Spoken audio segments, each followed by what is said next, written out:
45 സങ്കീർത്തനം. രാജകീയ വിവാഹം. എന്റെ ഹൃദയത്തിൽ ഉദാത്തമായ ആശയം തുടിച്ചു നിൽക്കുന്നു. ഈ ഗീതം ഞാൻ രാജാവിന് സമർപ്പിക്കുന്നു. തയ്യാറായിരിക്കുന്ന എഴുത്തുകാരന്റെ തൂലികയ്ക്ക് തുല്യമാണ് എന്റെ നാവ്. നീ മനുഷ്യമക്കളിൽ ഏറ്റവും സുന്ദരൻ. നിന്റെ അധരങ്ങളിൽ വചോവിലാസം തുളുമ്പുന്നു. ദൈവം നിന്നെ എന്നേക്കുമായി അനുഗ്രഹിച്ചിരിക്കുന്നു. വീരപുരുഷ, മഹത്വത്തിന്റെയും തേജസ്സിന്റെയും വാൾ അരയിൽ ധരിക്കുക. സത്യത്തിനും നീതിയുടെ സംരക്ഷണത്തിനും വേണ്ടി പ്രതാപത്തോടെ വിജയത്തിലേക്ക് മുന്നേറുക. നിന്റെ വലത്ത് കൈ ഭീതി വിതയ്ക്കട്ടെ. രാജശത്രുക്കളുടെ ഹൃദയത്തിൽ നിന്റെ കൂരമ്പുകൾ തറച്ചു കയറും.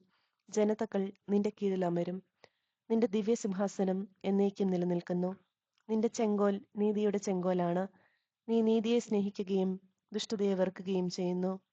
ആകയാൽ ദൈവം, നിന്റെ ദൈവം, നിന്നെ മറ്റുള്ളവരിൽ നിന്നുയർത്തി ആനന്ദത്തിന്റെ തൈലം കൊണ്ട് അഭിഷേകം ചെയ്തു. നിന്റെ അങ്കി നറും പശയും ചന്ദനവും ലവംഗവും കൊണ്ട് സുരഭിലമായിരിക്കുന്നു. ദന്തനിർമ്മിതമായ കൊട്ടാരങ്ങളിൽ നിന്ന് തന്ത്രീനാദം നിന്നെ ആനന്ദിപ്പിക്കുന്നു. നിന്റെ അന്തഃപുര വനിതകളിൽ രാജകുമാരിമാരുണ്ട്.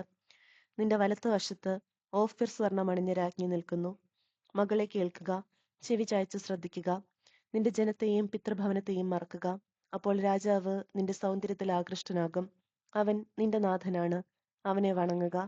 ടയർ നിവാസികൾ നിന്റെ പ്രീതി കാംക്ഷിച്ച് ഉപഹാരങ്ങൾ അർപ്പിക്കും. ധനികന്മാർ എല്ലാവിധ സമ്പത്തും കാഴ്ചവെക്കും. രാജകുമാരി സ്വർണ്ണ കസവുടെ അടചാർത്തി അന്തപുരത്തിലിരിക്കുന്നു.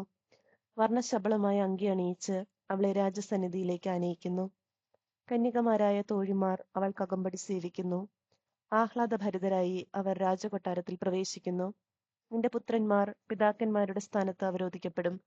ഭൂമിയിലെങ്ങും നീ അവരെ അധിപതികളായി വാഴിക്കും. തലമുറ തോറും നിന്റെ നാമം കീർത്തിക്കപ്പെടാൻ ഞാൻ ഇടയാക്കും. ജനതകൾ നിന്നെ എന്നേക്കും പ്രകീർത്തിക്കും. ആമേൻ.